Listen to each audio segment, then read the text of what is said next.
তৃতীয় বিশ্বযুদ্ধ শুরু হয়ে গেছে বলে মন্তব্য করেছেন রাশিয়ার এক প্রভাবশালী জেনারেল। ইরানে ইসরায়েলি হামলার মধ্য দিয়ে এ যুদ্ধ শুরু হয়ে গেছে বলে জানান তিনি। আপতি আলাদিনোভ নামের ওই মেজর জেনারেল রাশিয়ার সামরিক বাহিনীর বেশ প্রভাবশালী কর্মকর্তা হিসাবে পরিচিত। ওই সেনা কর্মকর্তা 10 লাখ নতুন সেনা নিয়োগ দিতে ক্রেমলিনকে আহ্বান জানিয়েছেন। তিনি বলেছেন, নতুন মোড় নেওয়ার পাশাপাশি যুদ্ধ ইতিমধ্যে একটি গতি পেয়েছে। আলাদিনোভ বর্তমানে রাশিয়ার সশস্ত্র বাহিনীর প্রধান সামরিক রাজনৈতিক বিভাগের উপপ্রধান হিসাবে কাজ করছেন। তিনি সেনাবাহিনীর মতাদর্শ প্রচার এবং গুজব প্রতিরোধেও কাজ করেন।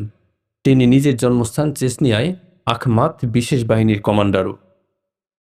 এক টেলিগ্রাম পোস্টে তিনি বলেন, আমাদের সেনা মোতায়েনের ঘোষণা দেওয়া উচিত। অন্তত 5 লাখ মানুষ আগেভাগে প্রস্তুত করতে হবে, তবে বাস্তবে তা হওয়া উচিত 10 লাখ।